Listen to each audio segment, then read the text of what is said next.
Hey guys, it's Mike back for some more flat earth evidence arguments. Here we have the sun going through a cloud, and I'm not going to fully zoom in because I want to emphasize the reality of the small sun circling above this flat earth is that when you look at the cloud, you can look at the center that is near the sun and it is being heavily illuminated, whereas the rest of the cloud, let me try and point my finger, the rest of the cloud, all of this is much darker. Whereas you see in front of the sun or around the sun is a very illuminated area of this cloud.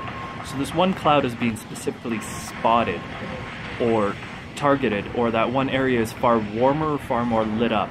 And it's not due to the density of the cloud. As you can rewind this video and see earlier, the sun was going through different areas of the cloud that had various density to it, water vapor density within the air molecules.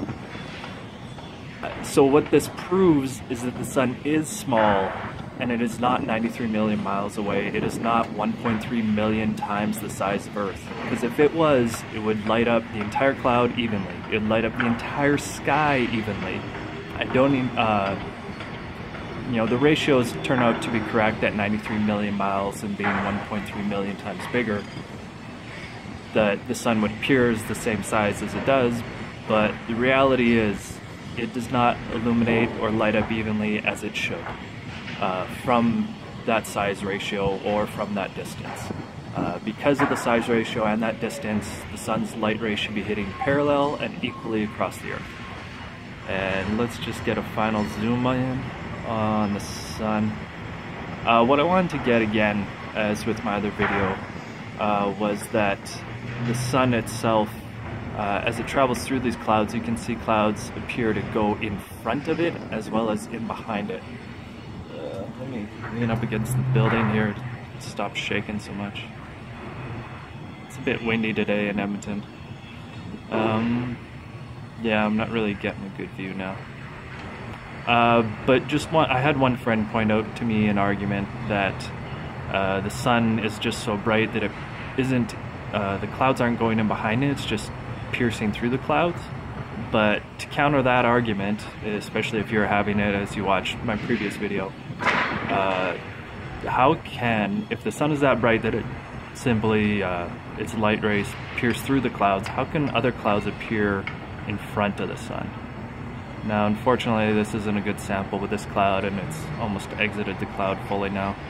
But you can tell that the sun both has clouds appear to go in front of and behind it, which completely cancels out the argument that it's just shining through the clouds. Because if it's shining through the clouds, it would shine through all the clouds. It would be consistent. If there's a rule, it must obey it. And so you hear, as with my previous video, is not obeying that rule, that it simply shines through the clouds. So, once again, God bless. This is Mike. Hope you guys open up your mind and just perceive the world that's around you. That we do live on a flat earth. I'm gonna pan down a little and you can see the skyline. Just to add to the argument, way off in the horizon there, that's Sherwood Park. You can see, I'll try and focus in. You can also see cell phone towers way out on the west end of the city near Sherwood Park. Yeah, I'm not really getting a good view. I'm too shaky. I need a stand or something. But even though it is ground and it's not water, you can still watch that horizon remain completely flat as I pan over to the south side. So there in the screen you can see, yeah, there you go. So on the far left you can see the horizon where Sherwood Park would be underneath the crane. And as I pan over you see the horizon to the south. And you'll see it's completely flat.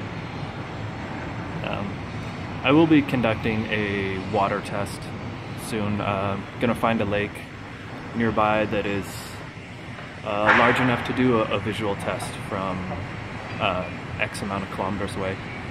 We'll just see which lake is close enough. Anyways, God bless and keep using your brain, keep arguing. Feel free to post me any questions. I'd love to be challenged. If I'm wrong, I'm very willing to admit that I could be wrong, and this flat earth theory could be erroneous, but all the evidence points in favor of it, and there's no evidence that supports the globe model, the heliocentric globe model. So, God bless, and please just keep an open mind, questioning everything, but be willing to accept your observations of the real world that surrounds you. Don't believe the lies.